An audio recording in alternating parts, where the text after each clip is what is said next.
నమస్తే. నేను మీ సునీల్ కుమార్ గాజుల. నువ్వు చూసే చూపు ద్వారా, చేసే పని ద్వారా, మాట్లాడే మాట ద్వారా ఎదుటి వ్యక్తి ఇబ్బంది పడనంత వరకి నువ్వు చాలా గొప్పవాడిగా ఉండడానికి ఆస్కారం ఏర్పడుతూ ఉంటుంది. ఎప్పుడైతే అలా ఇబ్బంది పెట్టే ప్రయత్నం చేస్తూ ఉంటావో ఎంత మహా పండితుడైనా కానీ పడిపోవడానికి ఆస్కారం ఏర్పడుతూ ఉంటుంది. మహాపండితుడనగానే 10 తలలు కలిగిన రావణుడు నిజంగా ఒక్కసారి తన యొక్క అహంకారంతో, అనాలోచిత నిర్ణయాలతో తన సామ్రాజ్యాన్ని మొత్తాన్ని కోల్పోయి అందరిలో చులకనగా ఉండిపోవడానికి ఆస్కారం ఏర్పడింది కదా. ఒకసారి ఆలోచించే ప్రయత్నం చేయి. చూస్తున్నప్పుడు నీ చూపుని ఎలా జాగ్రత్తగా ఉంచుకోవాలి, చేస్తున్నప్పుడు పనిని ఎంత జాగ్రత్తగా చేస్తూ ఉండాలి, మరీ ముఖ్యంగా మాట్లాడుతున్నప్పుడు నీ మాట ఎంత బాగుండాలి అని ప్రతి క్షణం నిన్ను నువ్వు మార్చుకునే ప్రయత్నం చేస్తూ ఉండు. ఒక్క విషయం గుర్తుపెట్టుకునే ప్రయత్నం చేయి. నీ 10 తరాల పేదరికాన్ని మార్చే శక్తి దేనికైనా ఉంది అని అంటే ఒక్క చదువుకు మాత్రమే ఉంటుంది.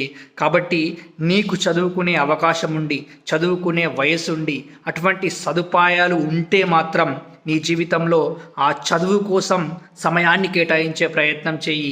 ఆ చదువు నేర్చుకోవడం కోసం శ్రమించే ప్రయత్నం చెయ్యి. అదొక్కటే నీ జీవితంలో అద్భుతమైన విజయాన్ని తీసుకొస్తూ నీకు ఒక అద్భుతమైన విలువని యాడ్ చేయడానికి ఆస్కారం ఏర్పడుతూ ఉంటుంది.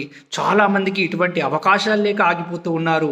అవకాశం ఉన్న నువ్వు దాన్ని ఉపయోగించుకుంటేనే కదా గొప్పగా ఎదగడానికి ఆస్కారం ఏర్పడుతుంది.